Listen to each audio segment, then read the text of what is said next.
Hello and welcome all and one to yet another Creative Outlet podcast. It's number 24, and today is April 27th, 2023. I know I'm so bad at actually following through on my goals, but I'm tired, dang it.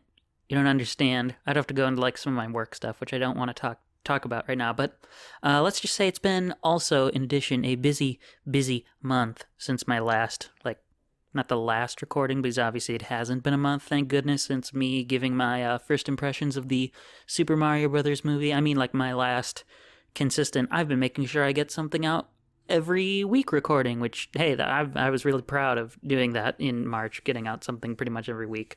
And at this point, my goal is to try and do that again. We'll see how well that works out.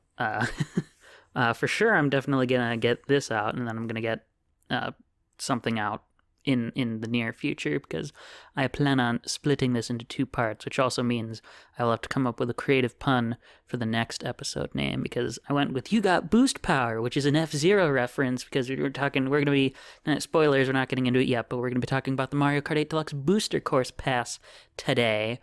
But, now since I decided to split it up in two to make recording this hopefully shorter, I'm going to have to either come up with another booster pun or another reference, but I'll cross that bridge when I get there.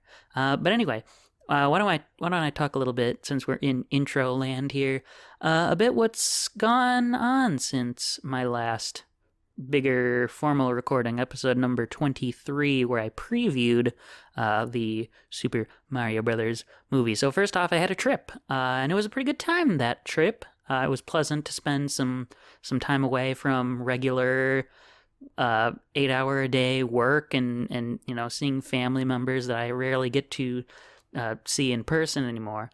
And of course, the reason I went out there, in case I just haven't mentioned it here yet, is that we have had, or rather I should say, my family has had its first truly new family member introduced in years, which is just to say that my cousin had her first and possibly only child at the start of the year. So I wanted to go meet the wee young man now that he is alive, because otherwise I don't know when I'm going to see him, and I would never get to see him when he is a baby other than now. And I spent a decent amount of time out there with him, but there's definitely some other activities going on during the trip too, including a little bit of adding to my collection. I got a handful of Switch titles at a local game shop out in the state of Pennsylvania. I got Kaze and the Wild Masks, which is supposed to be kind of a Donkey Kong Country-like game, so I'm very interested to get into that. I haven't quite had the opportunity to touch it yet, but it's on my radar. I grabbed a copy of Atari 50, which I've put a little bit of time into, and it is an interesting title. I haven't even gotten out of the 2600 era, but I'm hoping that, as the game goes on, I get to see some even more interesting stuff. Because even now, I actually am enjoying some of the 2600 games in it, but I know those are kind of how do I put it? There's a metaphor for it that I'm trying to think of it, but the point is they're kind of shallow games, which isn't their fault necessarily. They're just games from the 70s on a very limited piece of hardware, so they're very arcadey, and as a result, kind of shallow, so to speak. I did grab at least one PlayStation 1 title. That's something that I've been trying to do more, is grabbing more stuff on hardware that I don't, typically go for. So I've actually, this has kind of been true in the rest of the year too. I've made sure to grab a couple PS1 games throughout the year. There was sometime in February, I think it was, I got Croc for the PlayStation 1. I'd been looking out for that, so I was glad to find it. But on this trip, I just got Jet Moto.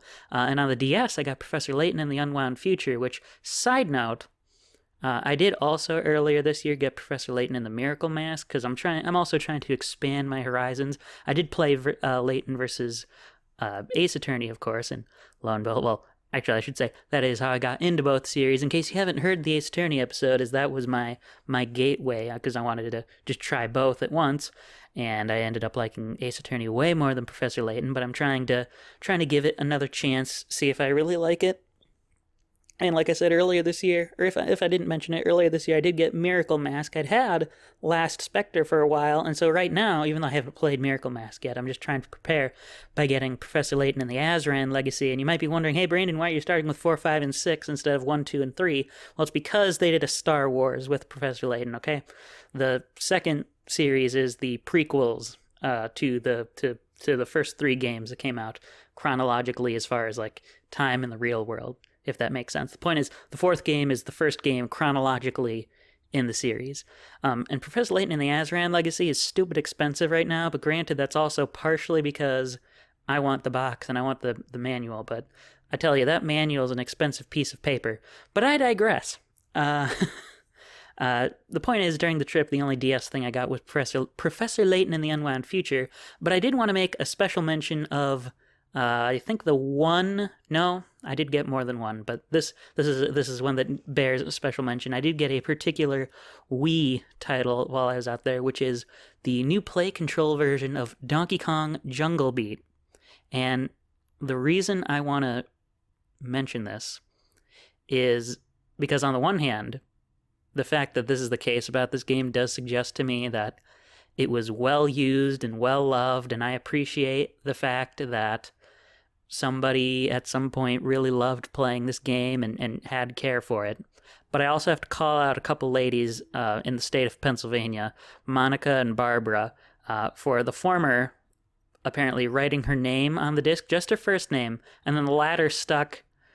You know, there are these stickers that go on like the upper left corner of envelopes now, instead of you writing out your name and your return address, all this stuff. Basically, it's just a sticker that has that information on it. And for some reason, this was stuck on the manual for this copy of Donkey Kong Jungle Beat, which is really random to me, but actually it kind of makes sense, because I guess if I lost something and I wanted to make sure that a Good Samaritan got it back to me, a sticker like with my name and address and all that stuff on it would be pretty efficient. But it's just funny to me. And of course, I won't be showing a picture of either of these, because even if that one of these ladies doesn't live there anymore, I'm not going to dox somebody just for a visual element for the video folks there just to see it. But suffice it to say, I'm assuming one of them was an aunt and the other one was a niece or a grandmother and an aunt. But I just, that's the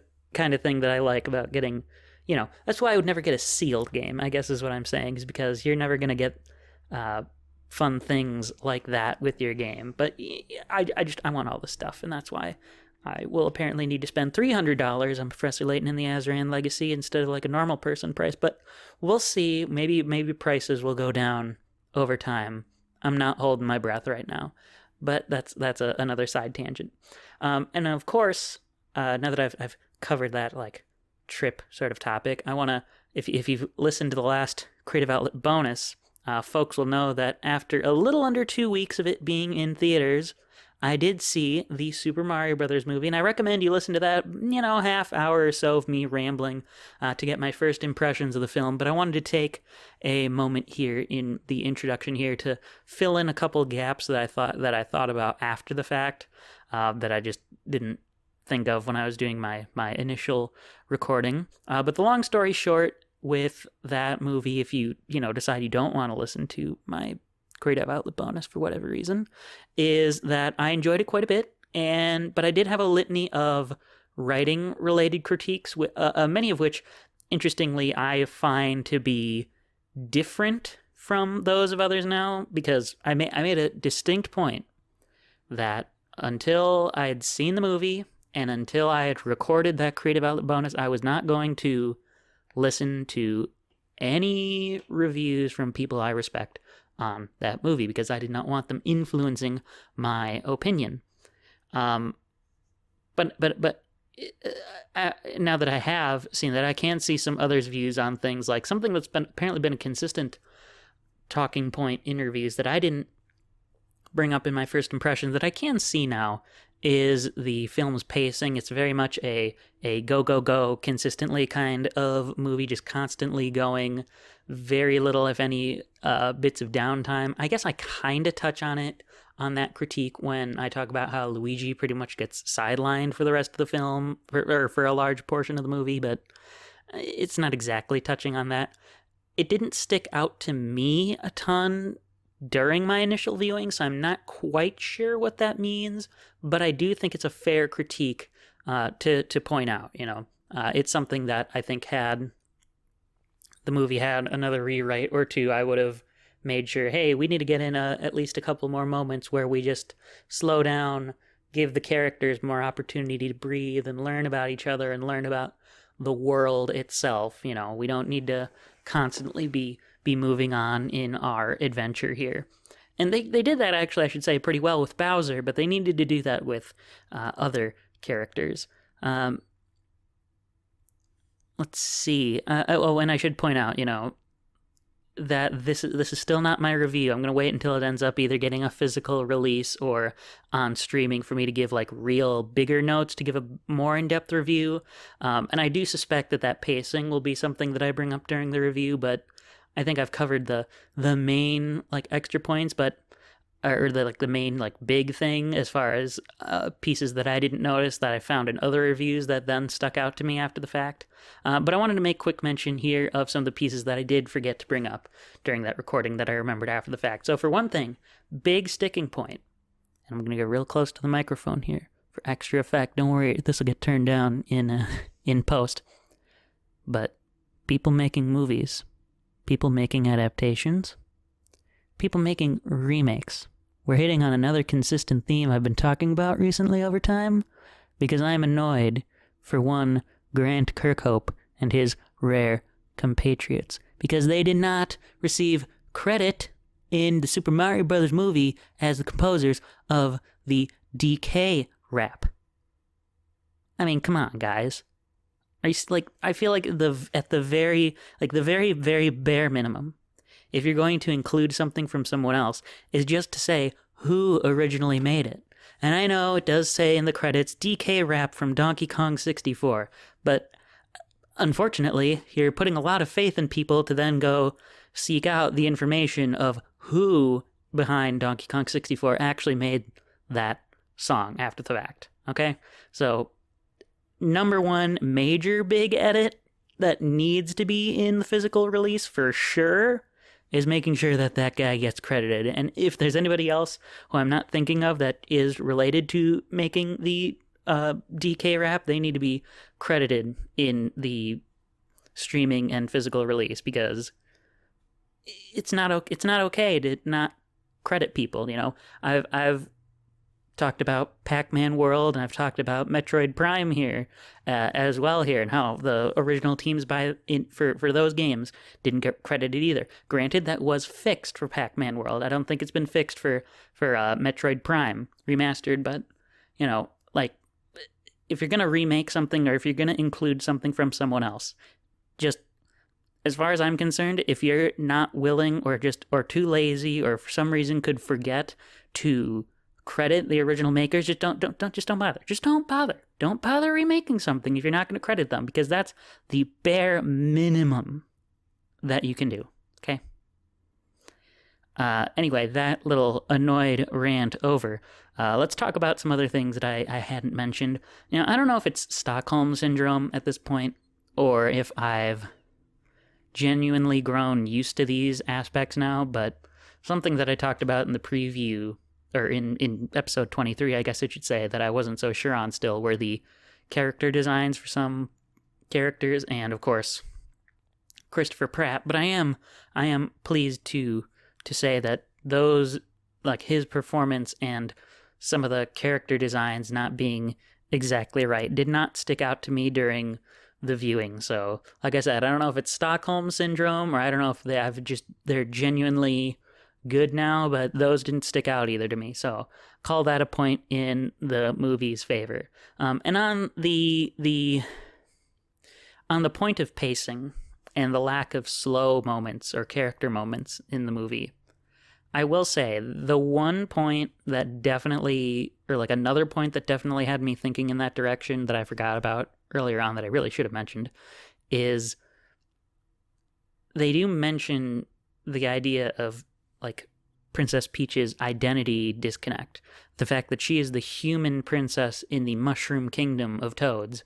And, is that really where she's from? Like, this is all I remember being from. But it doesn't get addressed by the end of the movie.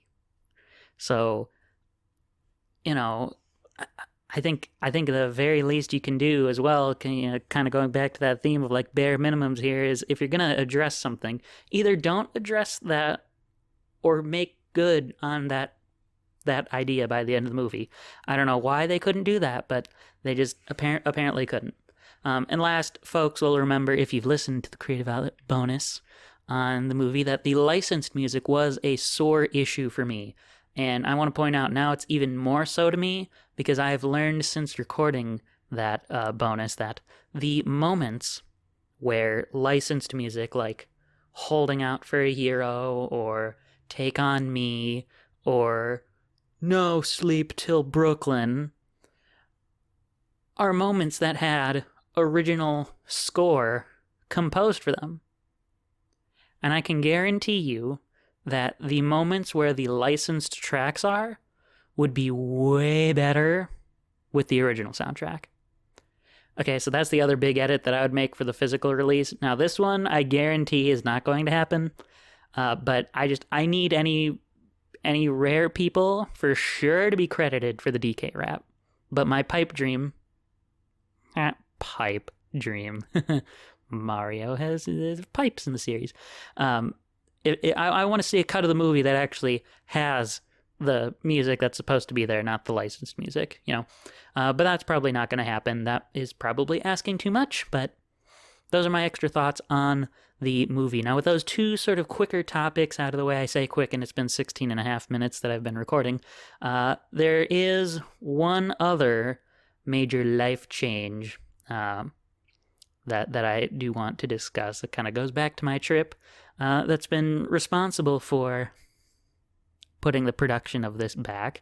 So I've already talked to Mario in this, which, side note, after this episode and the next one, I want to take a break from mentioning Mario on here, because I think it's had enough spotlight lately. I think we spent enough time on Mario. We can move on to other games, or at least just other topics in general. We'll see.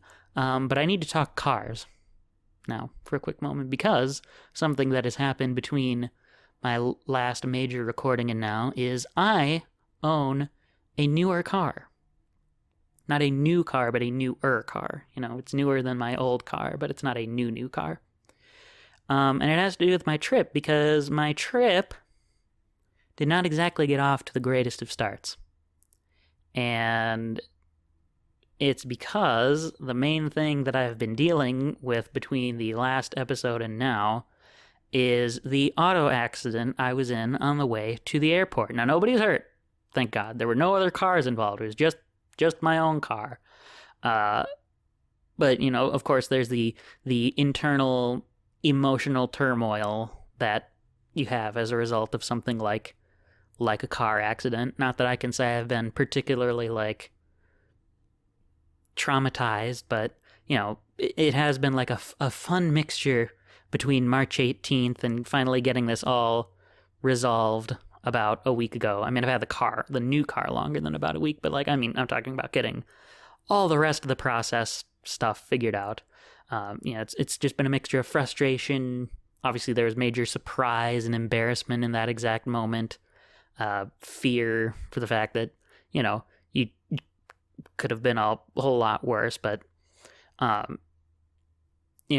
guess I can't say I feel like I've been having flashbacks to that moment, thank goodness, but there's just been all this real world dealing with things going on that I've had to take care of rather than be recording stuff like this, like getting a car towed and insurance and getting things paid for and, figuring out immediately on that day, on March 18th, getting to the airport the rest of the way, because I wanted to use the tickets and still get out there, but finally everything is done. The old car has been laid to rest, which, mind you, is also my first car, so there is some what's the word I want to use for it? Some sadness, I guess, in getting rid of it.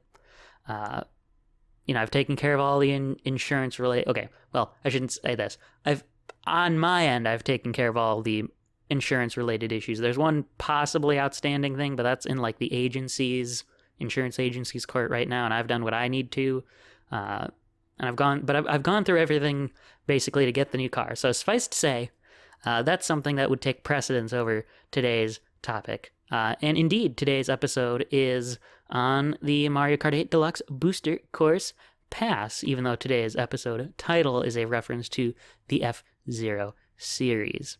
And I've been leading up to this topic since episode 22, somewhat unintentionally, since I hadn't expected the new content to come out so soon, since I had been writing that. But today I'm going to be filling some of the backlog, so to speak, because I'm going to be reviewing the tracks in the first two waves of the Mario Kart 8 Deluxe Booster Course Pass. And preparing for this was interesting because I was struggling to figure out how exactly I would go about this review. Because for one thing, I've already seen some reviews of these tracks over time, and a single racetrack is something that I think you can't really make an in-depth review on, at least just a Mario Kart track.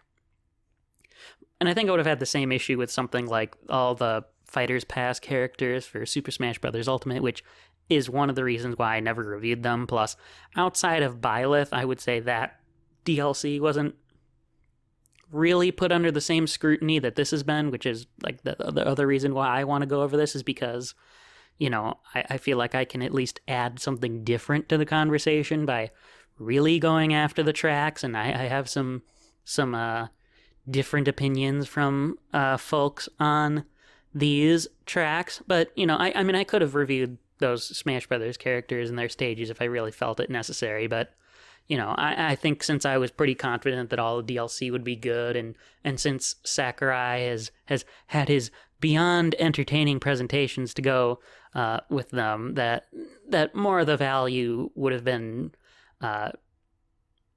you know, I got more value out of talking about the presentations and pointing out how fun they were, and you know, discussing how the character would be, rather than just saying, oh, I tried the character and I had fun with him, or I tried the character and I don't really get him, you know, the stage is okay, or the stage is great, or whatever. I did not think that would be particularly of value, especially because I don't have the knowledge base with fighting games necessarily to really evaluate why a particular character or stage is fun. Whereas with Mario Kart, even though I wouldn't be able to tell you why from a competitive level, why certain tracks might be better than others, for example, why people will gush over DK Summit for competitive reasons, I can at least describe why I think certain tracks are enjoyable as a player. Even if I have, you know, some super out of lockstep opinions on them, which I will be discussing some in this episode. And, you know, I've decided to split this into two sections as well as being in two episodes, because even without the notes on Wave 4, I just want to point out I have, 50 pages of notes because I am a madman. I write too much detail. But anyway, this episode at least is going to have two sections. You know, again, episode 22 took like a true bird's eye view of this DLC as a product, but I want to open this discourse by taking a slightly closer look at it, by talking about kind of the extra stuff that has come with this DLC, and then I want to go into the meat of the matter on the individual tracks. Now, going back to that point I made about how I thought it would be difficult to give these each in-depth reviews, I did decide to revisit something I did for the one of the episodes, at least, of the Creative Outlet Gaming Birthday Extravaganza series of 2021, and I have decided to rate these using a tier list format, because I think this type of format would be good for giving the tracks each shorter reviews, since there's not a ton to talk about with each, and it should provide at least a nice visual element for the video viewers to see. I'm just going to have clips of myself putting the tracks in each of their buckets. I don't know if buckets is the right word for it, but that's what I'm going to go with. Each of their grade buckets. But with that, I want to get the extra stuff out of the way and really get on the road with this episode. Now remember that upon announcement of this content, the only the only DLC we were promised, or the only stuff we were supposed to receive, I guess you could say, were 48 remade tracks. But in the end, this ended up not being true. And each wave outside, I suppose, of the first one came with some extra stuff. Okay? Now, wave one, like I said, that was truly the only one that came as advertised, in the sense that you got 8 remade tracks, and that was it. But the remaining waves have, in some way, come with a bonus, and I want to talk about those first. Okay, Wave 2, I would say, didn't add anything particularly substantial. In fact, it did change something that I did not want changed, which is in one of the tracks of the first wave, Coconut Mall. But it was at the request of fans, and it made them happy, so I guess it was fine, even though I don't like it. And that was that folks were complaining about the cars in the parking lot toward the end of the track, basically the section right before you start a new lap. And people did not like that they were stationary, so in Wave 2 they were changed to occasionally do some donuts, which granted, what people really wanted to see was to have the cars drive back and forth every so often, as they do in the Mario Kart Wii version of the track, which for the life of me I can't agree with, because I always found that annoying, because I thought it was some kind of stupid randomness. But okay, I guess that's what people want now. Not skill-based ability to just drive around the obstacles. They just want to... Anyway, my old... Well, it's not really an old man rant, but I guess my rant about why I think certain design choices are better will just be over for now. I should say, though, that change was not applied to the time trial version of the track, so that mode is pure in the sense that it is the way that I think it should be here, even though I'm in the minority, and I'm happy for the people who got what they really wanted. So if you're a big time trial player, but I'm not, that was at least a nice, it's another thing that wave also,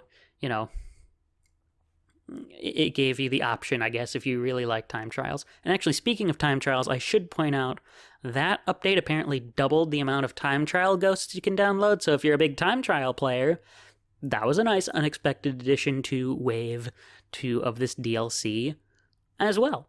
But Wave 3 from November? It was either November or early December that it came out. That wave provided what I consider to be a huge addition, and it's the custom items feature. Custom items are able to be chosen in versus mode, all the battle modes except for Ba-Bomb Blast, for obvious reasons, as well as in online tournaments, online friend play, and in local play between consoles in the same room. But before choosing your tracks now, but after picking your characters and I think your modes, it either comes right before the modes or after the modes. And I think it's right after the modes, like your 150cc teams, all those fun little choices. You can now, much like in Smash Brothers, you can choose individual items to turn on and off. So if you are a madman and want a blue shell only race, you can cause only blue shells to spawn in item boxes. If you want only mushrooms and stars and bullet bills, you can choose those items, and they'll be the only items that pop up during the race. If you want a random selection of the 22 items, you can just have the game pick a random assortment of items, and that'll be what you get. You can turn off items with the no items option in the prior race rules menu, though, okay? So, and I point that out because choosing all items off in the custom items menu still forces single mushrooms and coins on. So you can't actually turn all items off unless you separately choose no items. It's a weird stipulation. But I've liked this because it's allowed me to play Mario Kart 8 the way that I want it to be played, which is to say, screw the coins.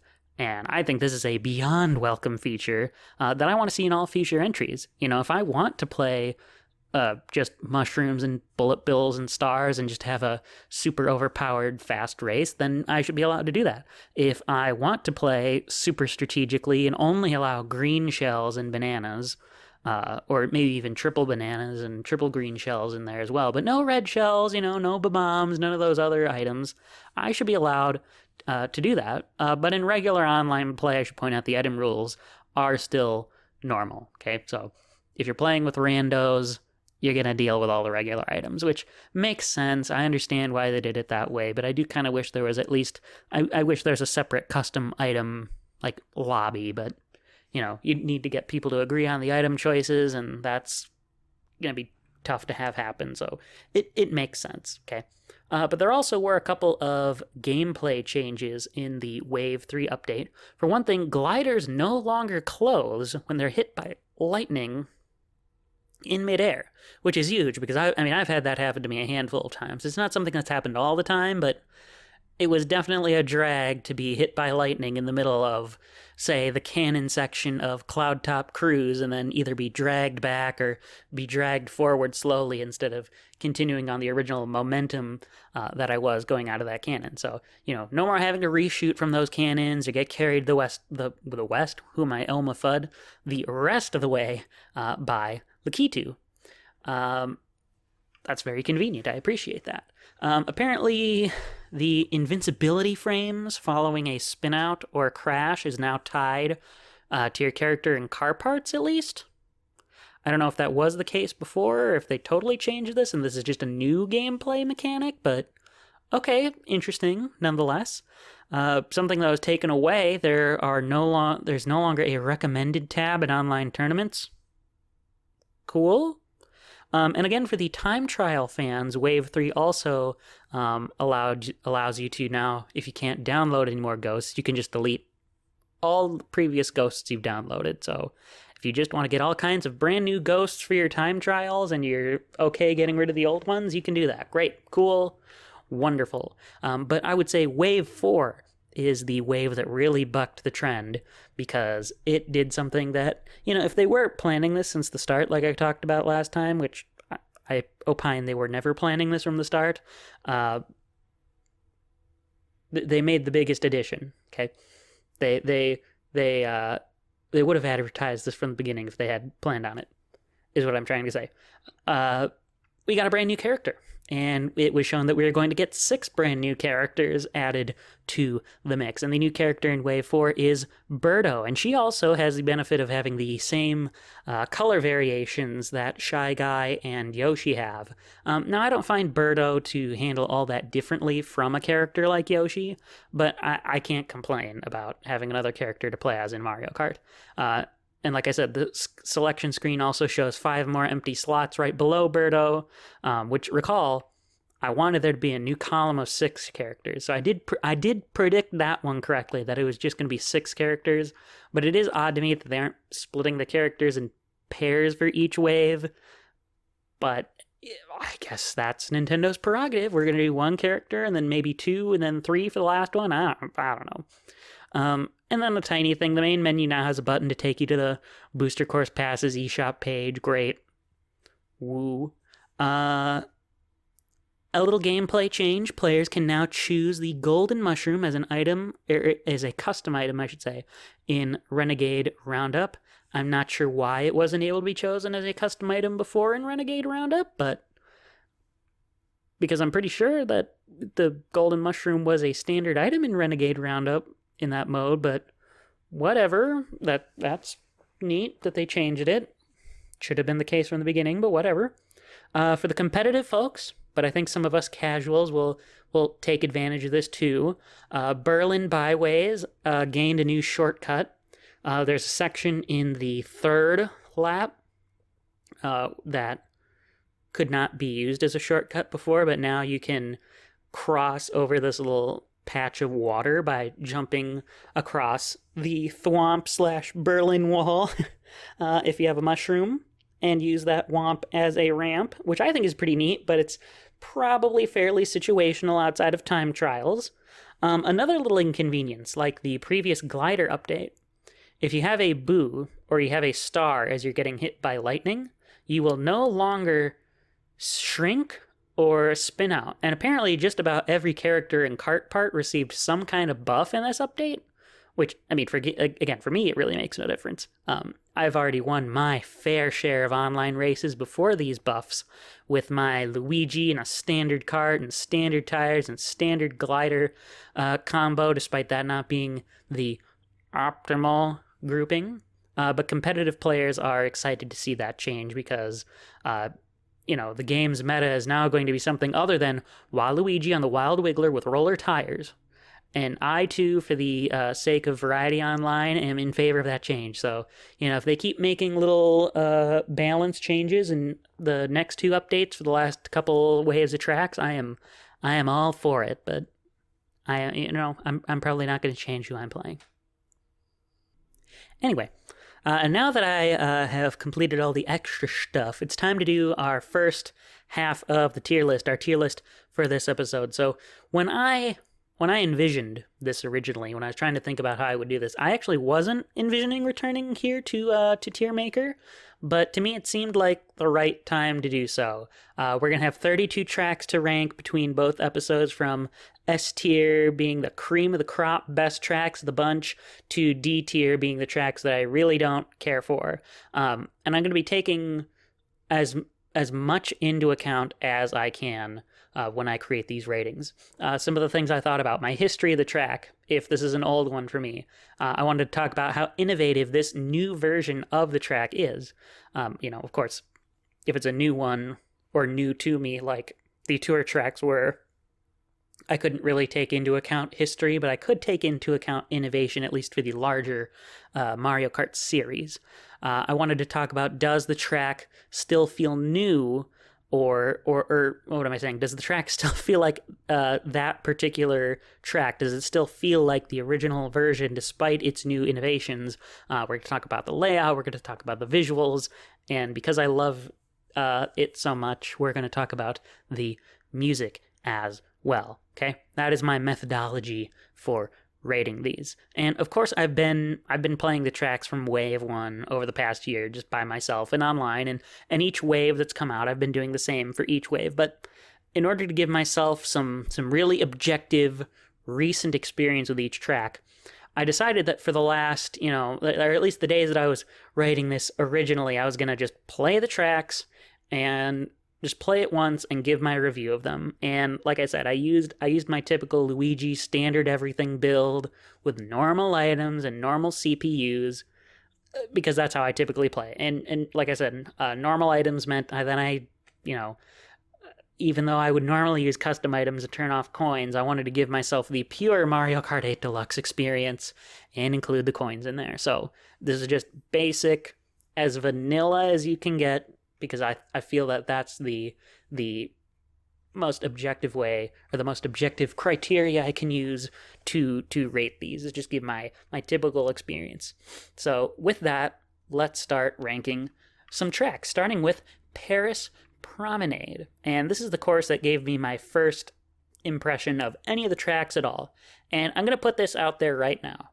I find myself to be softer on Wave 1 than most people, and I would agree with the sentiment that Wave 1 is definitely the weakest wave of the bunch, but at least 3 of these tracks I am more positive on than others. And Paris Promenade is one of those 3 tracks that I'm thinking of.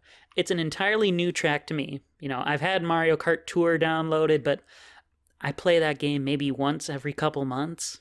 Regarding the layout, I think it's a perfectly adequate track. You start by driving around or under the Arc de Triomphe, and then you take a long left turn that's great for drifting, for pink sparks, where you then reach a flight pad, where you fly over a small little park with a fountain and drive into the Eiffel Tower, and then you have a little fork that lets you either go straight and take a left turn, or just take a boost pad less route toward. Either way, it all converges on a small path around a giant piranha plant. But I usually just drive under the tower and, take the items and the boost pads, because why wouldn't I do that?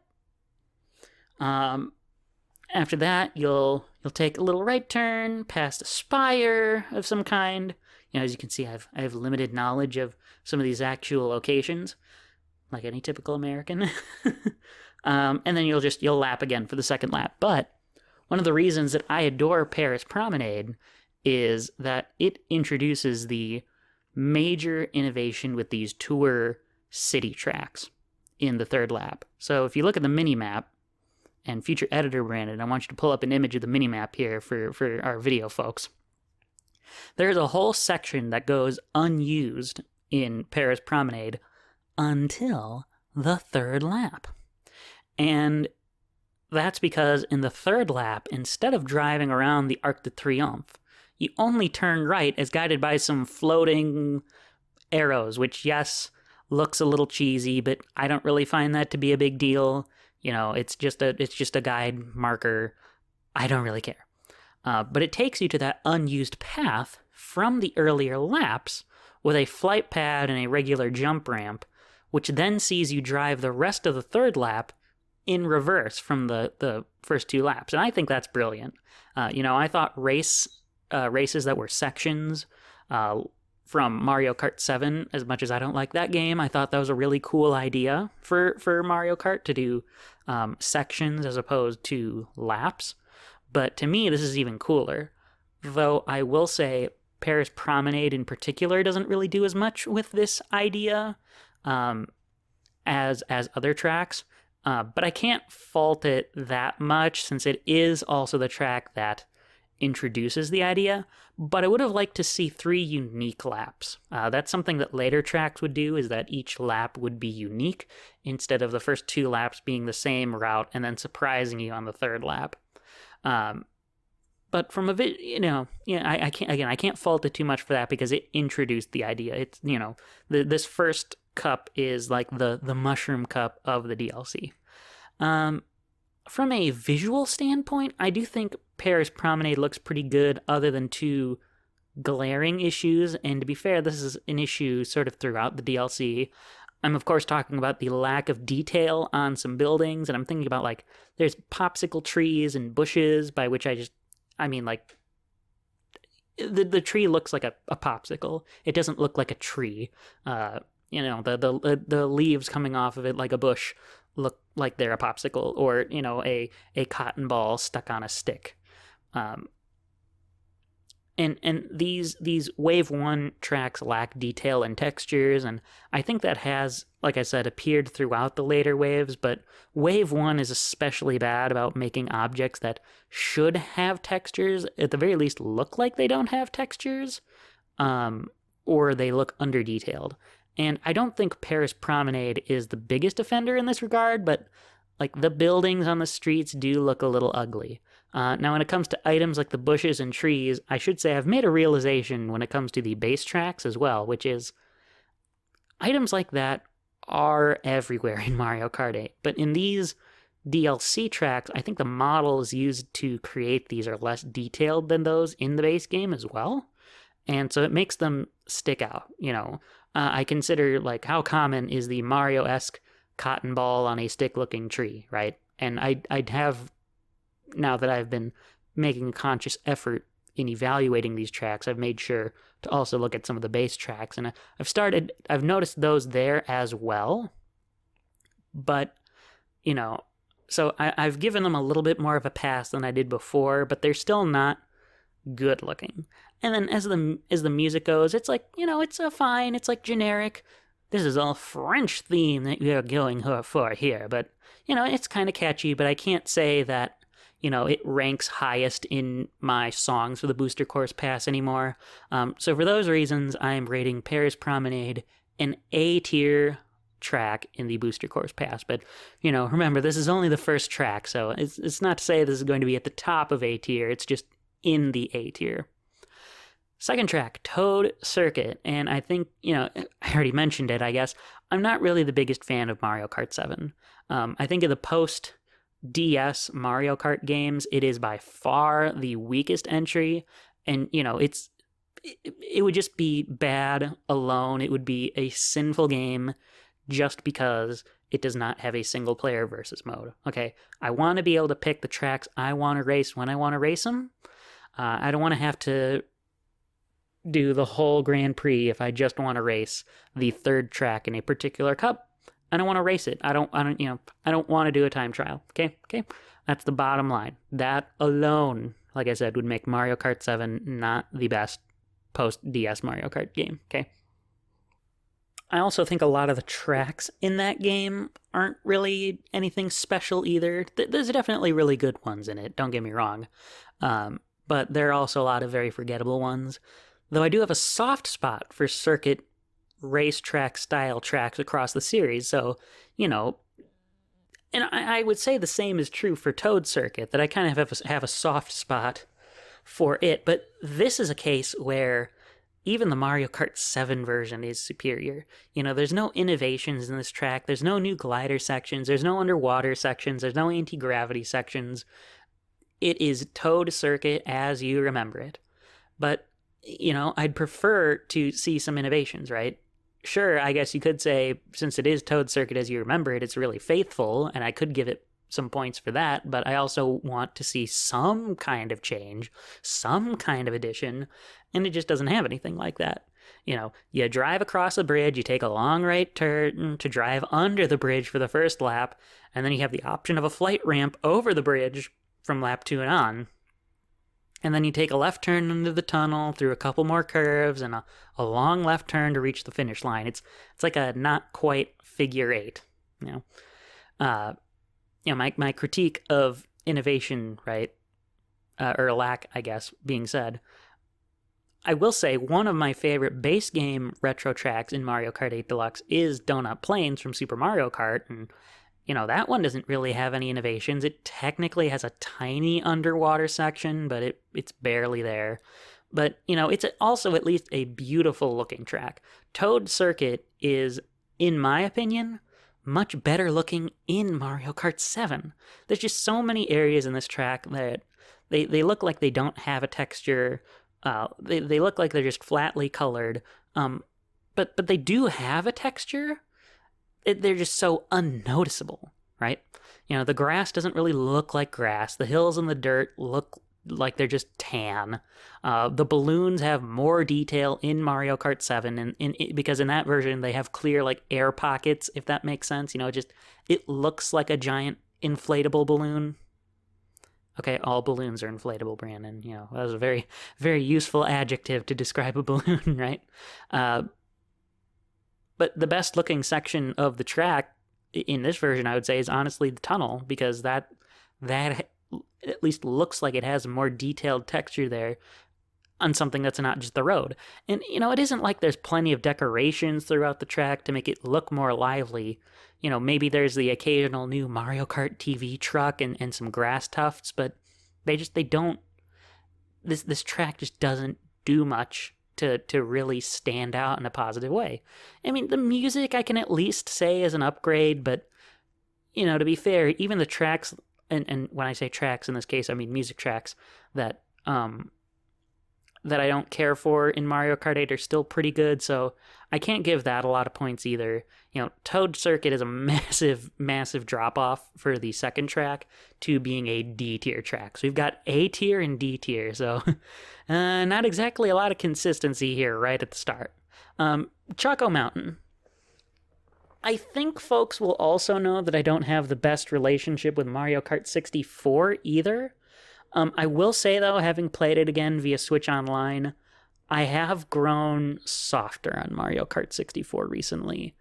I don't think it's in the upper echelon of Mario Kart games, but I do have a new appreciation for it because I've taken the time to understand the physics better.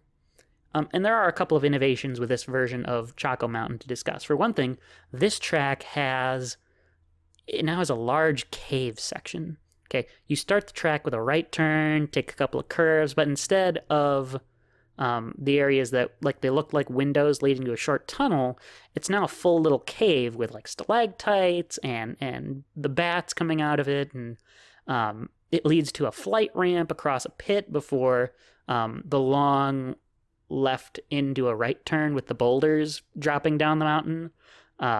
And then there's the last right turn, like I said before, the hills at the end. Those hills can also now be tricked off of because Choco Mountain was in Mario Kart DS, and that game obviously didn't have the trick mechanic yet since that was introduced in Mario Kart Wii. So honestly, as far as innovating goes, I think Choco Mountain is like a poster child because it innovates in some good areas, but it still evokes the feeling of the original Choco Mountain. Okay,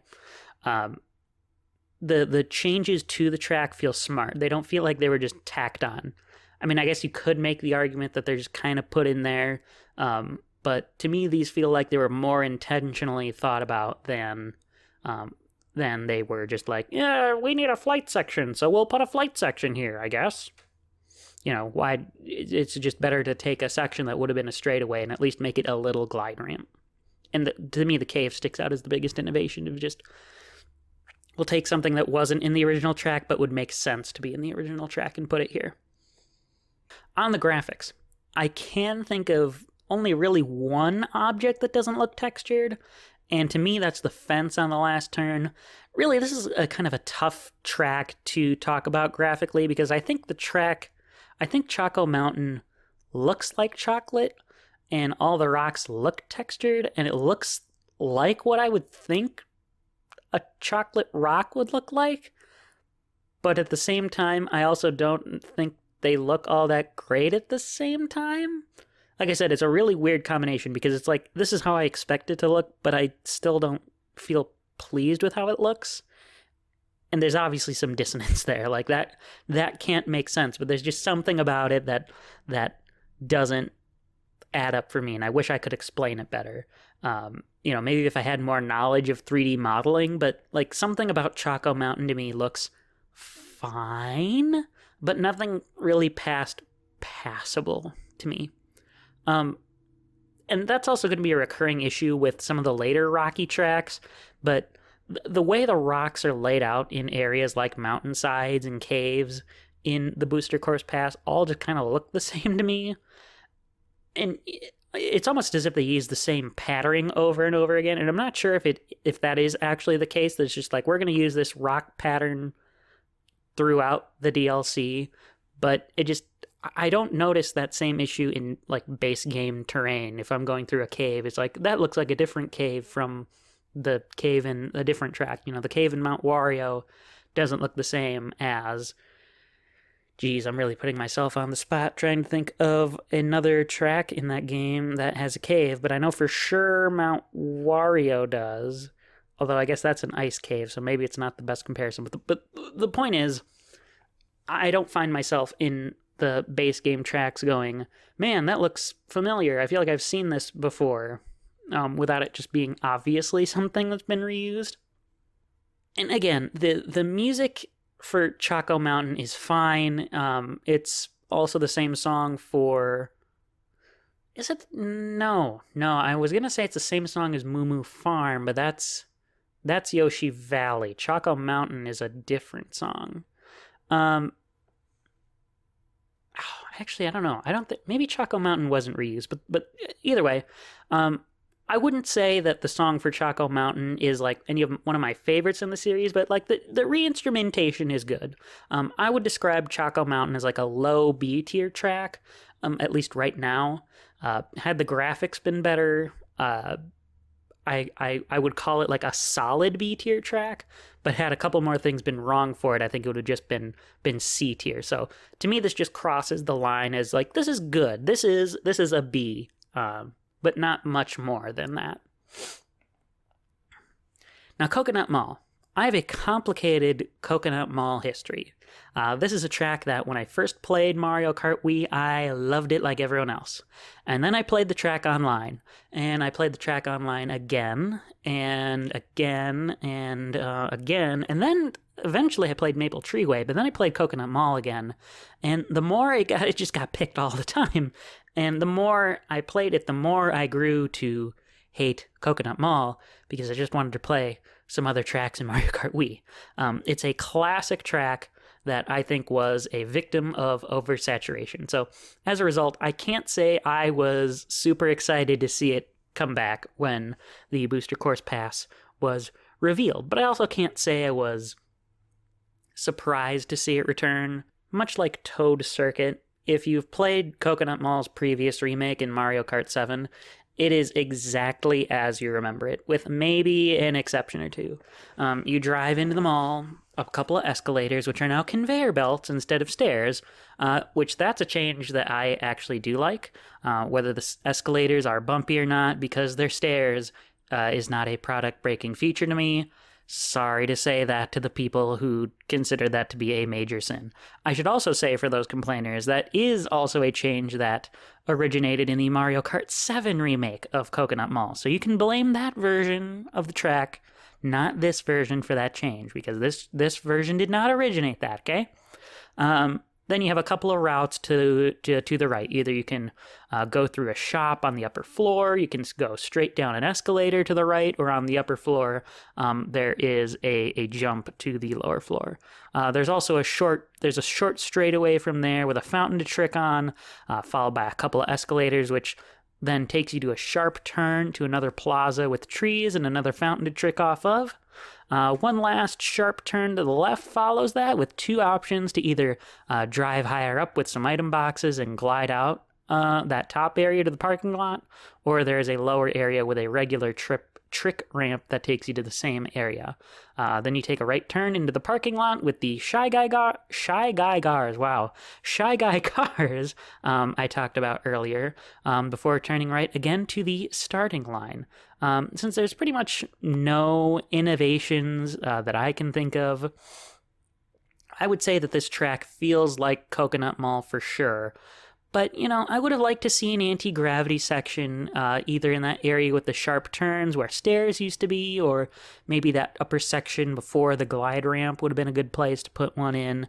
I point out the stairs specifically because I have driven into and against the wall in at least the section after the escalators a couple of times, and having that be anti-gravity and allowing me to drive on the wall would have made that section just go, move more smoothly.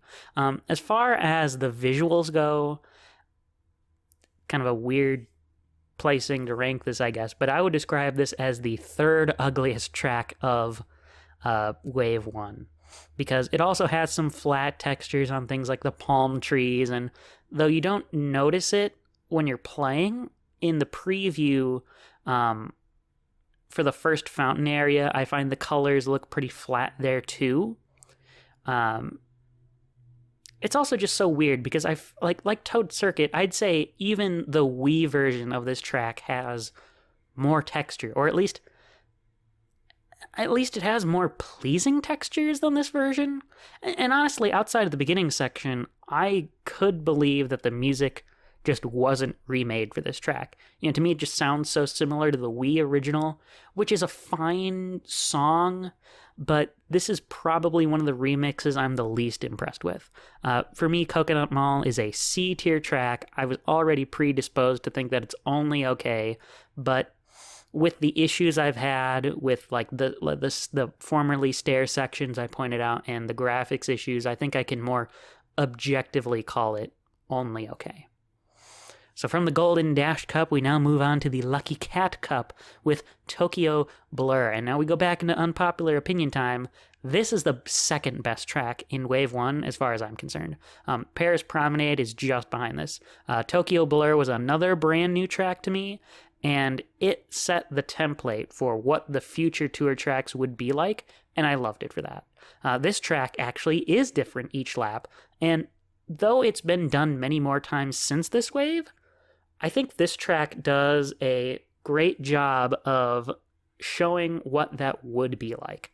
That's not to say that everything's perfect with this track.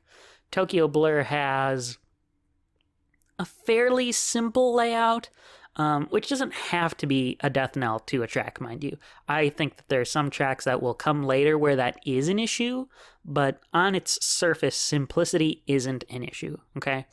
I think Tokyo Blur straddles the line where it's not too simple for me, but I can get behind somebody saying they wish it was more complicated, because the different routes hinge on different turns at the start for the most part, and then following the rest of that route. You might take a right turn over a bridge, then for the first lap, instead you took a left at that fork to drive under the bridge after a sharp turn, only to follow a path, wow, a path back to the starting line. You know, it's just a couple of turns of the grassy section and like a ramp shortcut. Man, that's a very bad description of the first lap I wrote down here, but I think you kind of get the idea. You take a right turn, you go under a bridge, and then take a couple more, like a left turn, and there's a grassy section that you can, if you have a mushroom, you can jump across the ramp on it and take a little shortcut and take a couple like more winding turns. You end up back at the starting line, is the point, okay? The second lap, instead, players will turn right at the opening turn, which then allows them to go left to drive under a giant paper lantern, but beyond there, the rest of the second lap pretty much plays out like the first one. The final lap has players go right at the first like main turn again, but instead they drive through a toll that's straight ahead, or no, a toll is to the right. The straight ahead path leads them under the bridge, but the toll has them go onto a super curvy bridge, which I really like because it's great. It's a great section that allows you to build up a long drift on, and that ends to with a flight ramp to the finish line. Again, I think that layout and having all 3 unique laps is great, but I can see, like, if you look at the mini map, which again, pull up an image of the mini map here, Brandon, someone might think it's too simple, and that's fine. I don't agree with them. I don't think that has to be a problem, but I can see where someone would make that critique, and it's fair. From a graphical standpoint, I think it looks nice, but I can't lie that there's some fairly textureless areas popping up again. You know, some of the buildings could use more texture, and there are background details like flags that don't wave for whatever reason. But for as much as I can let it slide on this track compared to the issues I had in Toad Circuit, of course that hurts Tokyo Blur. You know, it's not, I don't care that much, but this track would be even better to me had the fairly like low texture areas been more detailed, had, say, the flags moved. Even if this track had been, say, set at night and had just different lighting and more dynamic lighting, that could have improved it visually as well. But what we got is what we got. But the music, I adore Tokyo Blur's song. It's gone down over time as one of my favorite new tracks because songs like Berlin Byways, Sydney Sprint, and Singapore Speedway have outranked Tokyo Blur. But of the Wave 1 tracks, Tokyo Blur has one of the strongest songs to me. I think Tokyo Blur is going to get a B tier placement, but I would have it above Choco Mountain.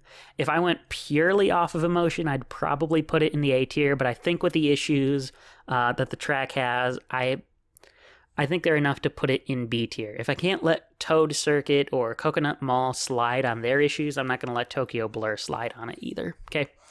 Shroom Ridge. Now, folks may remember that my first Mario Kart was Mario Kart DS, but if I had to pick any Nitro track in that game that was a snooze fest, or I guess I should just say was completely forgettable, it would have been Shroom Ridge. Nothing about that track in Mario Kart DS is memorable, in my opinion, but this version is immaculate as far as I'm concerned. Now, full disclosure, I will talk about the issues I have with it here, and it will affect its grade. But if I were going based solely on how I feel about this track, this would be an S tier track. I think it's that good. And in fact, being objective, there's only really like 2 innovations in this track, which there's a new glider ramp shortcut in a grassy section, and there's a mushroom jump over a pit towards the end. There's just a little wind current that you can use a mushroom and then trick off of that wind current and use as a shortcut. But outside of that, there's not really any big innovation. So, I mean, in that sense, you could say it's incredibly faithful to the original track. But I think it would have been nice to have some innovations, perhaps the anti-gravity, maybe like in Toad's Turnpike with the ability to drive on the walls toward the start. But we did not get that here, and that hurts Shroom Ridge. The layout, though, I do think that has a lot to do with why I love this track, even without those. Because Shroom Ridge is the track that really made me realize what I consider to be the most satisfying thing in a Mario Kart track, or at least in Mario Kart 8. And It's the ability to get those dang pink sparks. Drifting just feels so good in this game, and Shroom Ridge lets you just drift all over the place. And it's on the list of reasons why I like Tokyo Blur so much, and to a lesser extent, Paris Promenade. The track starts with a short straightaway into a long left turn, into a sharp right turn, into a longer left. All areas that you can easily get those pink sparks in while you're bobbing and weaving through traffic. And that then leads to a long uphill straightaway, which again, there's a couple of sharp and long turns in a row up until the end there. But that's also the section where off to the left is that grassy patch with the glider ramp you can take if you have a mushroom. But all those turns will also, like I said, they'll have you bobbing and weaving in traffic, which is satisfying since those drifts need to be pulled off without driving into the cars and crashing. Let's see, the uphill straightaway has the ramp. I've mentioned that.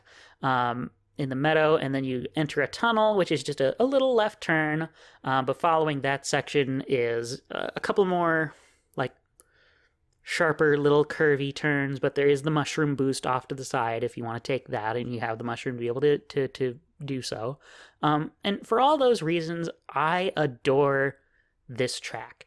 But one thing I also can't call Shroom Ridge is a particularly beautiful track either.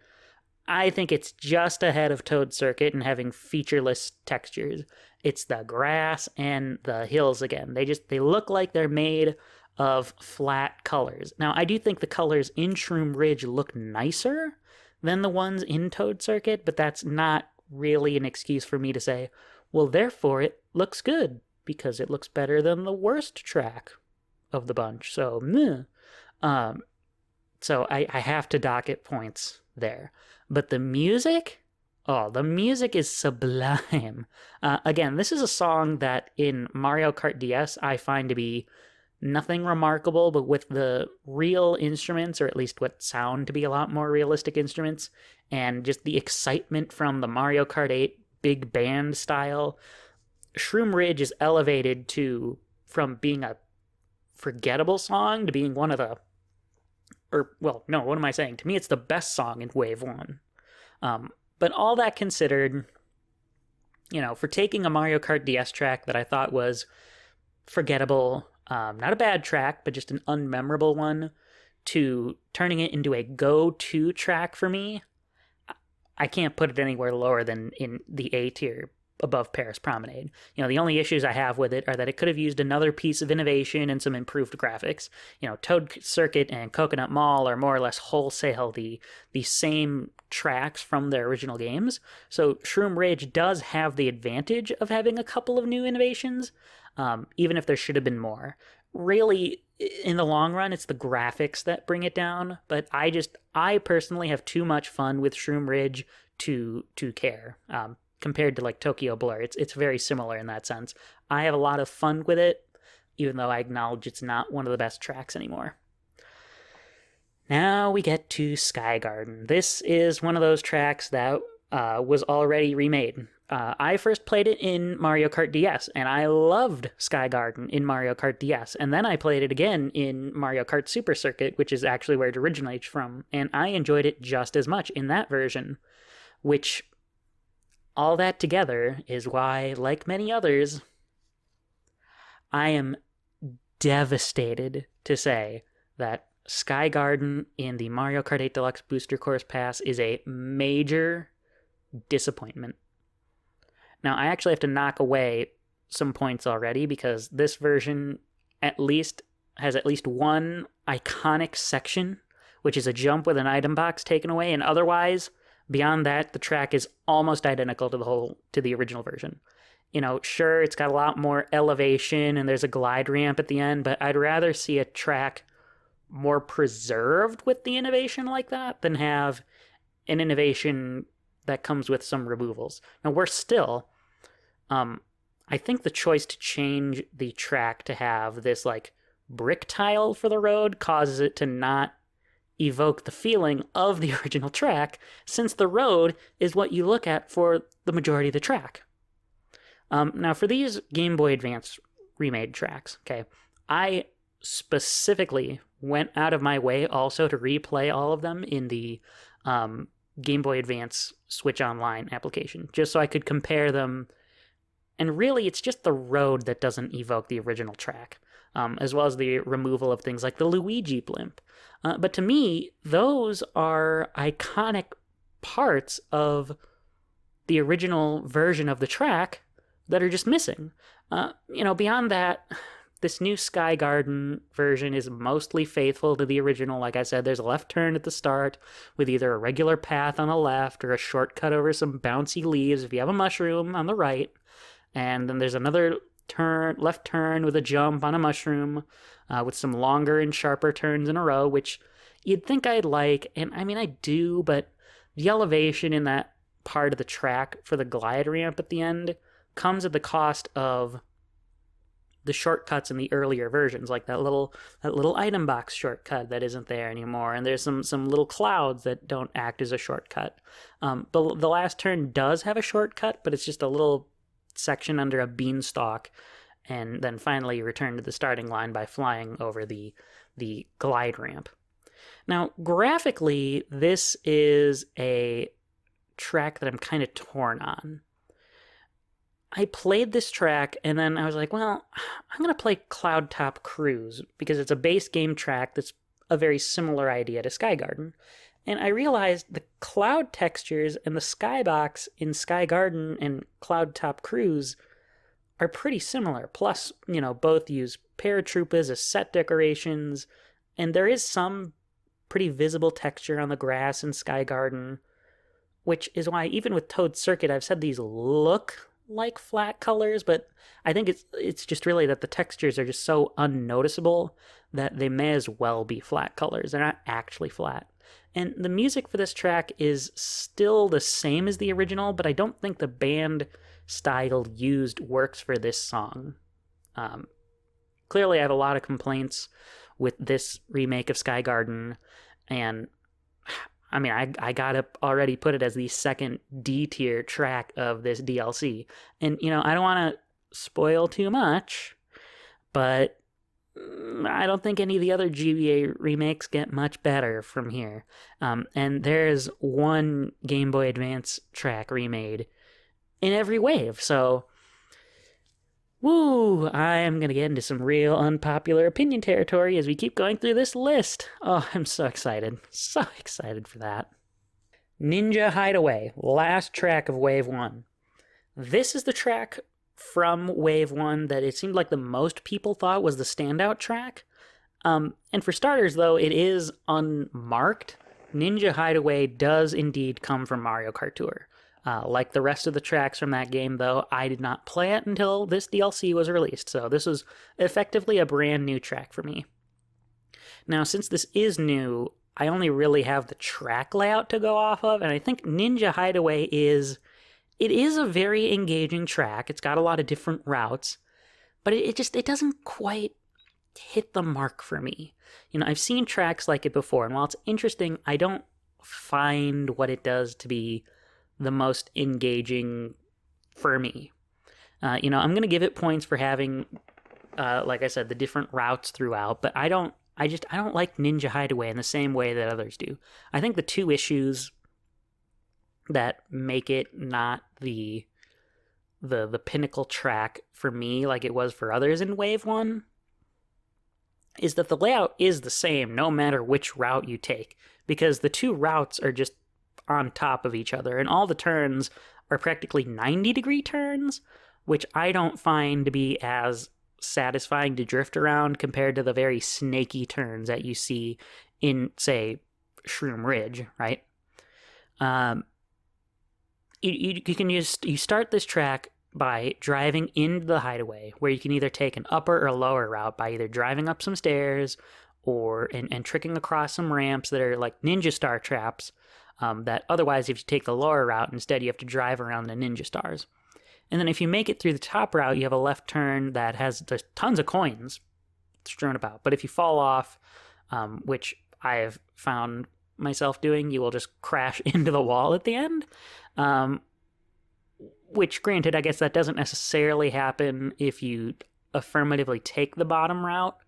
But either way, that left turn that proceeds from both the top route and the bottom route have flight ramps that will take you forward. On the bottom path, there are some ninja Shy Guys there, and they transform into items, which I think is a pretty neat little addition there. The flight path, like I said, there is an upper flight path and a lower flight path, and you can get to the upper flight path by tricking off some wind gusts along the way. But again, these both take you through a couple of left turns just back to the start, and one's an upper path and one's a lower path. They're still the same. The lower path drives along some roof tiles, and the upper path is made of like some metal ramps that are above the roof. And a fun thing with the lower path, though, is that there are some wind gusts that will take you to the upper path in it, however. So that's a section where you can definitely change which path you're taking within a route already. And then the path to the finish line does have a branch, either to continuing off the to where you went in the first lap already, just taking the bottom path and then either taking the stairs or staying on the bottom path, or there's a fork that lets you instantly glide up to the upper route instantly. But like I said, both routes are largely the same path. They're just either above or below. And I know that graphically a lot of people really liked this track, but I don't. I think Ninja Hideaway suffers from having a lot of flatter textures again, but I will say there are more details in areas like walls, which are engaging.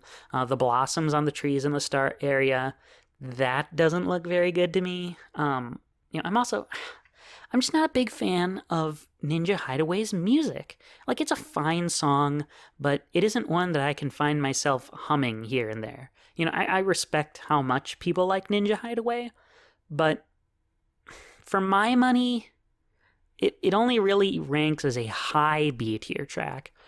For my preference, it would be at the bottom of B tier for now, but there are B tier tracks that are lower than Ninja Hideaway that are later in this list. Okay, so it's not really going to be at the bottom of B tier. I'm just putting it at the bottom for now because that's kind of where I see things. So that's our first wave of tracks. We have another 8 tracks to go through, wave 2, and then we're going to close out this episode. So we're going to start off now with New York Minute. And just to simplify things from here on out, I'm going to make this history part simple. I've never played any of these tour tracks until these waves have come out. So that covers the history for New York Minute and Sydney Sprint for sure, as well as any other city tracks that are coming up here. Similarly, for this discussion, with the Game Boy Advance tracks, I will say I have played them all in Super Circuit, but outside of playing them maybe a couple times, I have barely played any of the Game Boy Advance tracks for this discussion. So they, for the most part, act as new tracks for me. Okay. But going into New York Minute, though, New York Minute is a track that I wanted to like a lot more. It was one that I was really interested in the previews. I thought the song was nice, and I thought it looked better than the previous city tracks. But after playing it, though,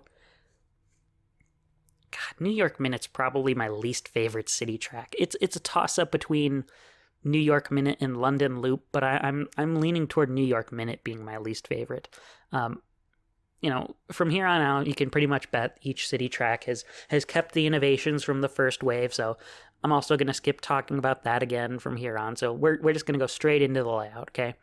The track opens on a fork, but in lap 1, you're forced to go to the right toward the game's tiny representation of Central Park, and then after you loop around a large left curve or like a left turn, I guess I should say, in the park, you can take 2 different paths that converge together. One is a flight pad and the other one doesn't, which then those converge back to the start. For the second lap, you instead take the left turn at the fork, but the rest of the lap plays the same as the first one, with the exception that the players will instead drive the opposite direction through Central Park. Ooh.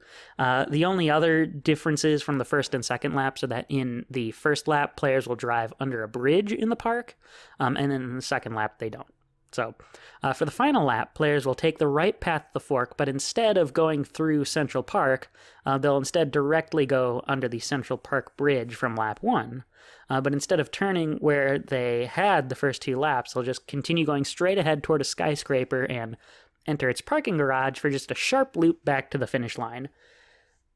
And for my money, this layout I think it's simpler than Tokyo Blur's, and I don't think there's really that big of a graphical improvement to speak of here.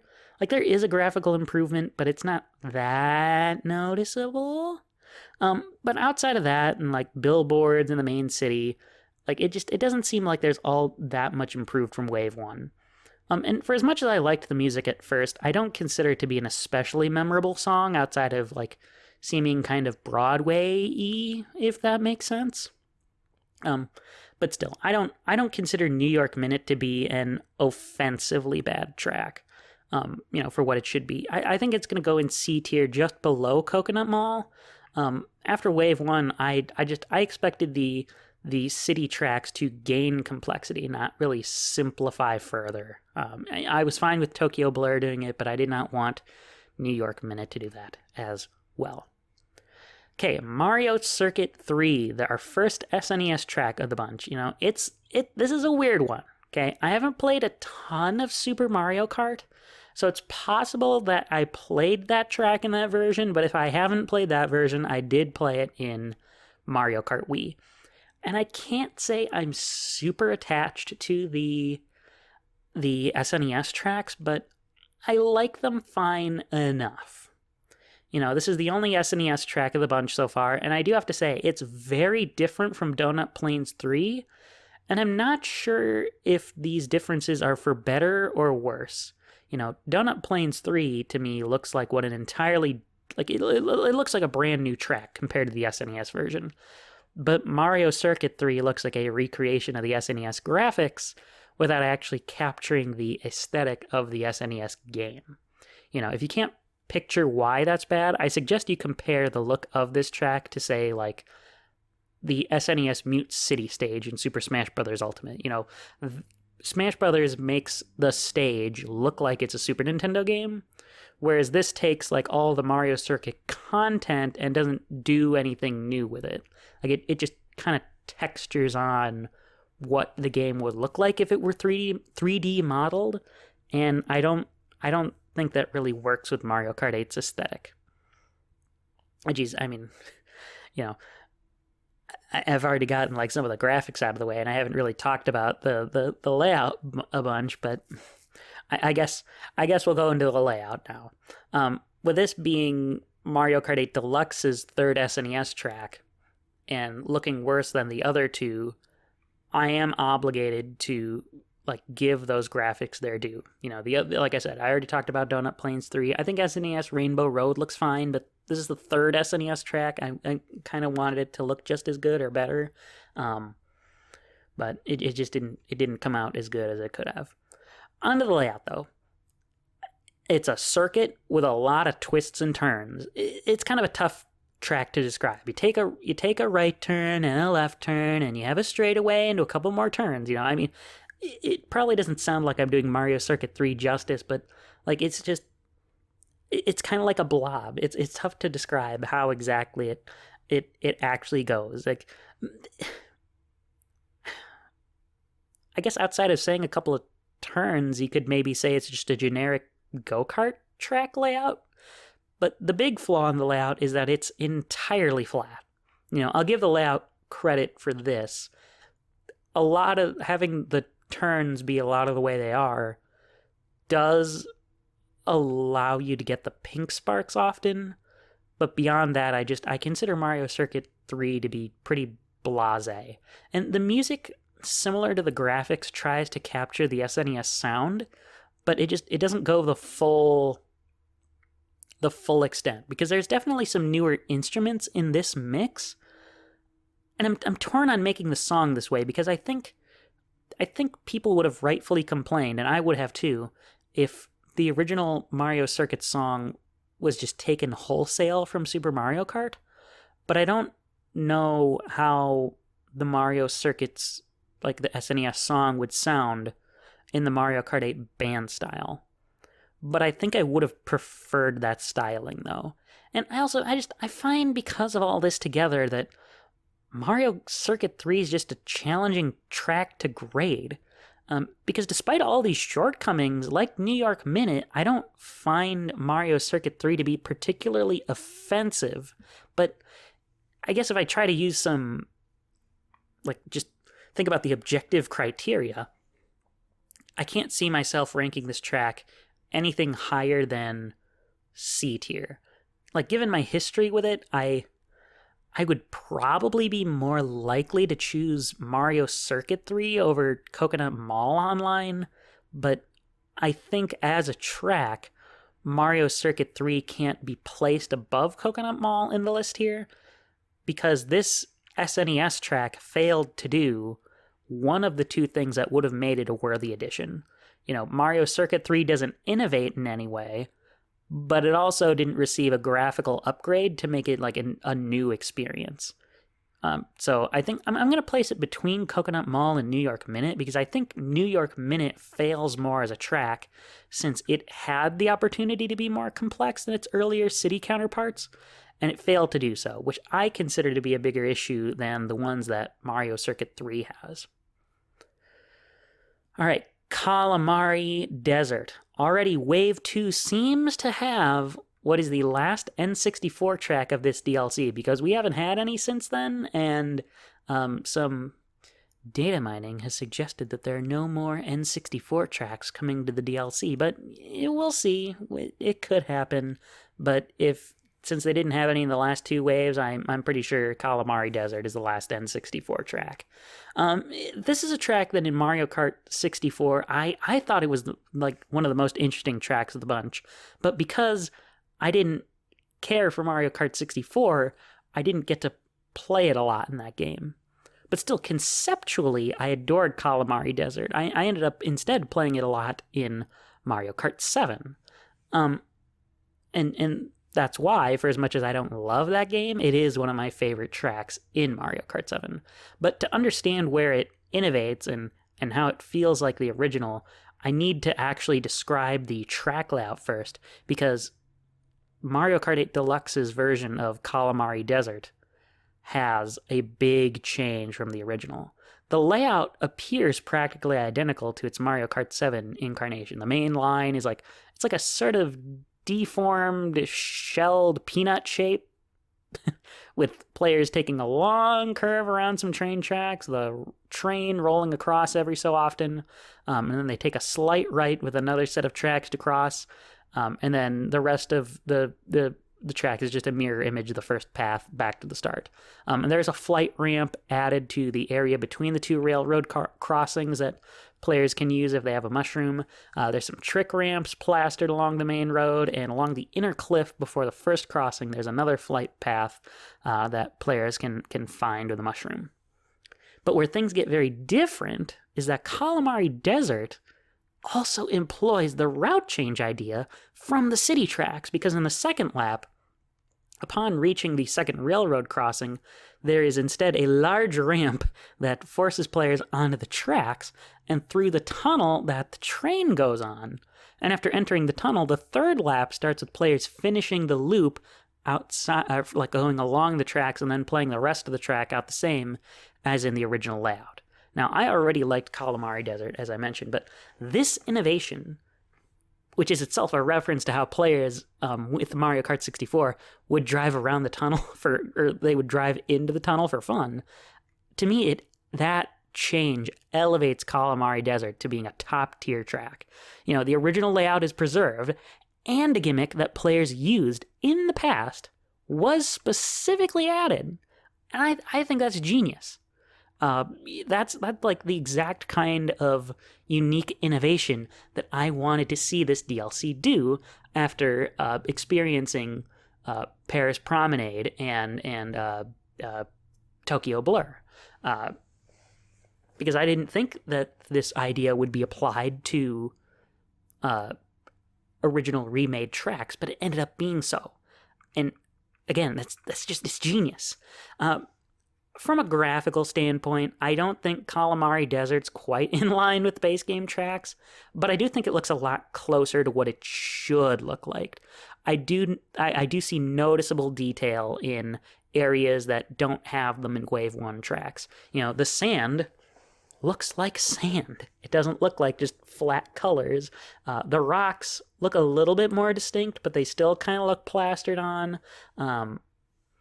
I would have liked things to still be a little bit more detailed, but I'm glad to see that improvement nonetheless. Like I said, the rocks and the plant life could still be better, but I'm glad to see some gains being made. But with the music though, this is a rare case where I think the instrumentation of earlier versions works better than the new one. But I also can't deny though that this new version sounds good. I just prefer the way that the Mario Kart 64 and Mario Kart 7 versions sound, but that's entirely personal preference. So surprising me in a good way alone could have bumped Calamari Desert up to S tier for me, but since I have some issues and I overall have less fun with it than the other two tracks we've seen in Wave 2 so far, I'm going to place Calamari Desert currently at the bottom of A tier.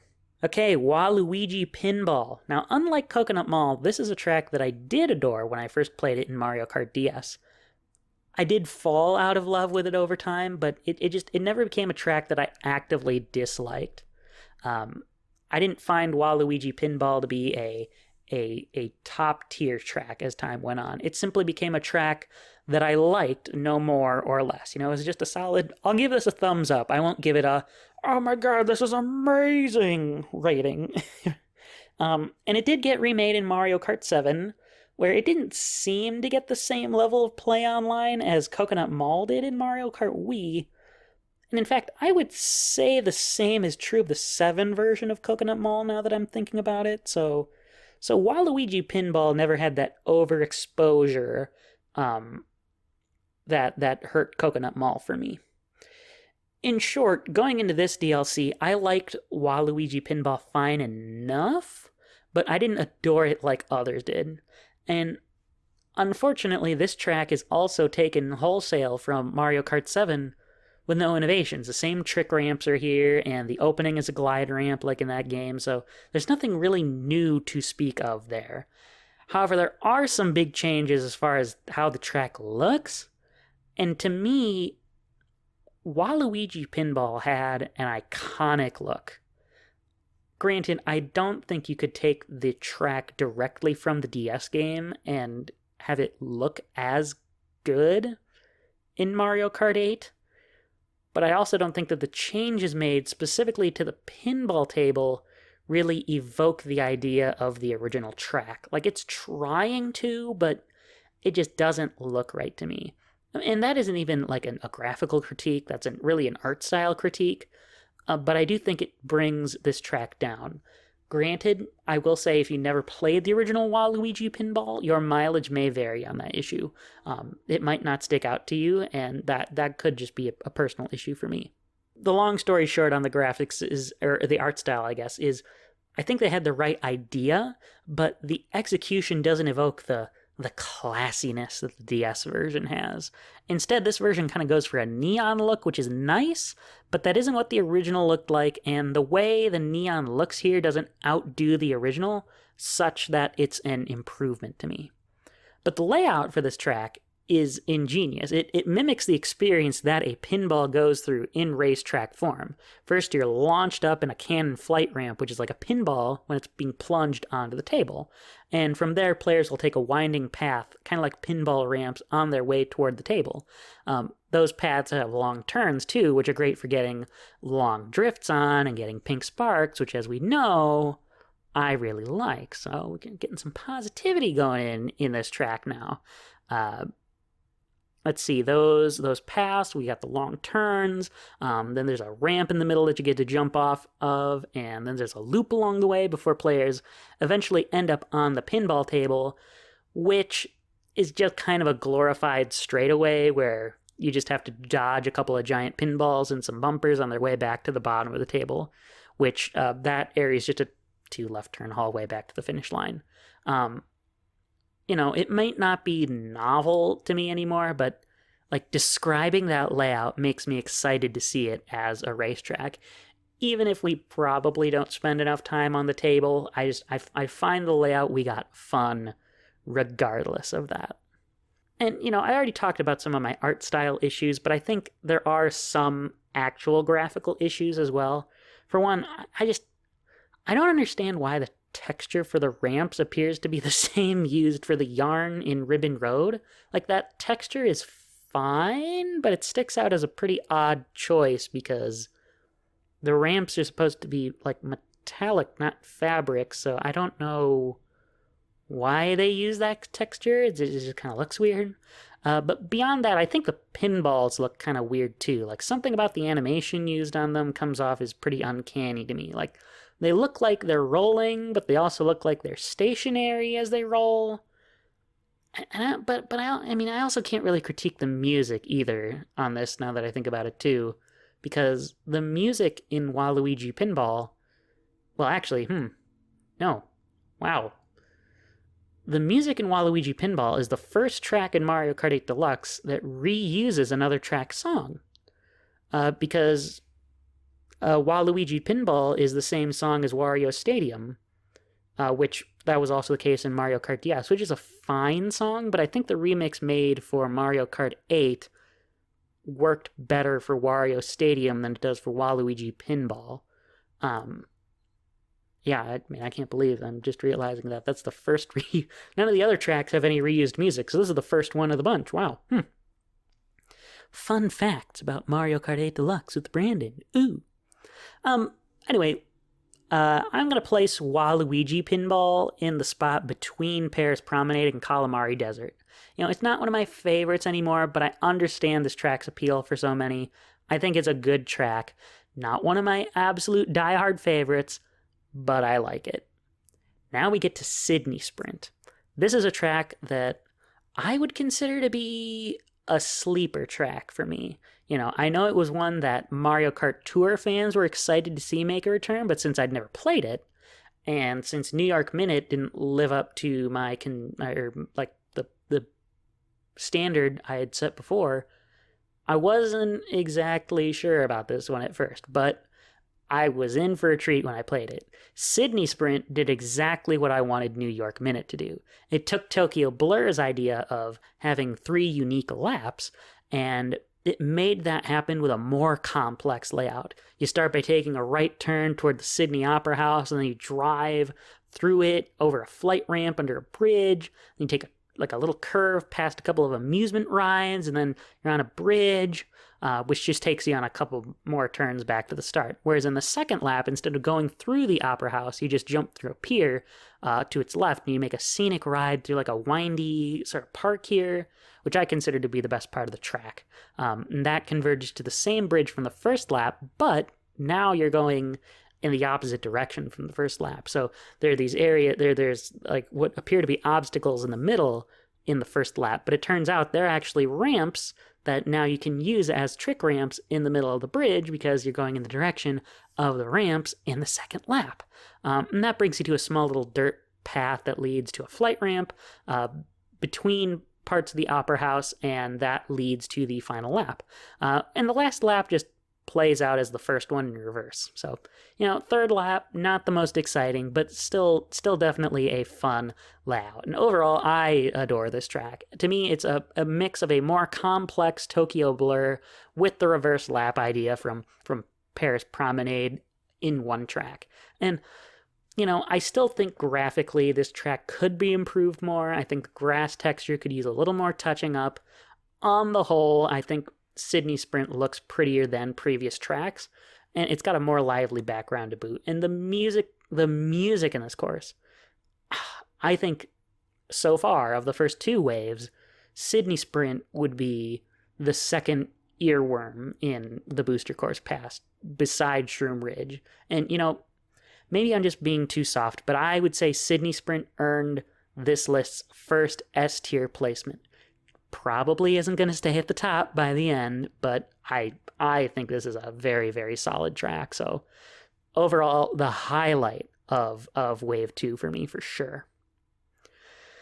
But from there, we go into yet another disappointing track from Mario Kart Super Circuit, Snowland. You know, upon seeing all of these Game Boy Advance tracks in the Booster Course Pass, I made a realization. I realized why Mario Kart 8 only had one SNES track and one Game Boy Advance track, and then it only had one more Super Nintendo track and two more Game Boy Advance tracks remade in the original Mario Kart 8 DLC.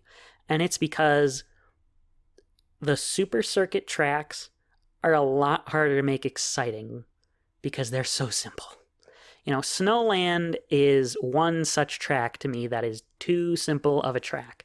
Not to say that they can't remake it, but, you know, if this were in the base Mario Kart 8, I would not call it a very impressive track. You know, I will give the team credit. I do think there's a decent amount of innovation in the remake of Snowland compared to the original. There's penguins sliding around. There's new item boxes falling from the sky. There's a new trick ramp towards the end. And, you know, this version of Snowland does look a lot different from its original version, but the layout is practically identical to the original, which in this case it's a problem. You know I gave Sky Garden flack for taking out a portion of the track, but it was at least in service of some elevation. In this case, the track, like Snowland, has elevation and it dips down toward a lake, but even with that, the layout is still the same despite it. You know, I think there could have been, say, an underwater section with the lake, something like what's in Sherbet Land. That would have been really cool. And that would have made this remake truly innovative by using some of the mechanics of Mario Kart 8, but it doesn't do that. And I guess in that sense, again, this incarnation is incredibly faithful, but I think that is more of a detriment to the Game Boy Advance and SNES tracks. I guess I'm getting ahead of myself, though. Let's talk about the layout, okay? Snowland has the Mario Circuit 3 problem, because it's more or less a couple of turns that make up a circuit. But unlike unlike Mario Circuit 3, Snowland at least has more landmarks that make it easier to describe. You know, Mario Circuit 3 was just some turns with blocks and walls, and there's one that had a gap in it that you could use as a shortcut. But in Snowland, like I said, it's got more landmarks. You start on a bridge, and then you take a couple of right turns toward a frozen lake, where you make a loop around a hole in the lake with a ramp toward the mainland again, with a couple more right turns back to the finish line. Again, very, very, very super simple. Way, too simple for me. You know, people thought Tokyo Blur was simple. This is really, really simple. There's also a gap with blocks somewhere in a turn that can be used as a mushroom shortcut, just like Mario Circuit 3. And like I said, there's a ramp next to the bridge at, the end that can be reached with a mushroom. But on the whole, I just don't think Snowland is anything special. You know, I've seen tracks like it many, many times, where Snowland could have stuck out would, if the team behind the Booster Course Pass was just intent on making this track so similar to the original, they needed to make it even prettier and give Snowland a really, really good song. And I think as a track, it looks fine. It certainly has some nice texture all over the place, but, I would argue Sherbet Land is the better looking snow track. You know, where Snowland looks nice texturally, it doesn't, and it has some decent landmarks, it doesn't do anything exciting with those landmarks. It doesn't do anything innovative. It's just snow track, yay! And the song, too, it's just kind of generic ice song with sleigh bells as the percussion. I've never heard that before. I don't understand the deep excitement that some folks seem to have for this track coming back, but you know, I can't say I was actively disappointed by it in the same way that I was with Sky Garden. You know, maybe at first I was disappointed, but the more I play this track, the more I realize it's okay, but it's not a track that I would go out of my way to select. So I'm going to put Snowland at the top of D tier, which might seem harsh given what I've just said, but I think there's a later GBA track that has at least earned an objectively higher spot than this one. But, you know, Snowland isn't awful either. It's just kind of there. Mushroom Gorge. Mushroom Gorge is a weird track. It's a track that I can remember being in my rotation when choosing tracks to play in Mario Kart Wii and Mario Kart 7, but I can't act like it's one that I ever thought was like mind-blowingly amazing. It was just a track that I thought was fine. Going into this DLC, I wasn't super excited like others were that it came back, but I also wasn't against it coming back. This version of Mushroom Gorge doesn't necessarily innovate, but it does at least amalgamate its incarnations in Mario Kart Wii and Mario Kart 7. And that all comes down to the cave section.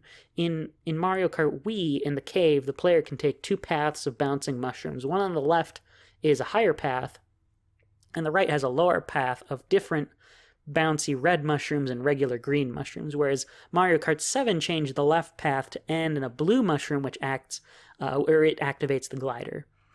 This version makes the blue mushroom an option on the left path, but it's not the required way to go. Basically, you have the Mario Kart Wii mushroom layout, but you can veer off on the left path to take the blue mushroom for the glider. And I think that's neat. It's not much, but I like that, I like when tracks give players more options. So Mushroom Gorge can at least get a gold star for innovating while still being faithful to both versions as a result, which is something you can't say for a lot of the other tracks so far, where it's actually being faithful to different versions of itself. Coconut Mall is like its Mario Kart 7 incarnation. It's not all that much like its Mario Kart Wii incarnation, so this is a very distinct difference for Mushroom Gorge in that it's like both. I should also point out that unlike any prior version, you can also now trick off of the green mushrooms too, which I consider welcome. Before, the green mushrooms were just there. You couldn't do anything with them. You could only bounce off of the bouncy red mushrooms. On to the layout, though. This track, it technically opens on a small fork in that there are a couple of mushrooms on the left that can be bounced off with... Geez, I'm saying mushroom so many times. You need the mushroom item to bounce on this path of red bouncy mushrooms. But otherwise, I think most players are going to take the road on the right of that.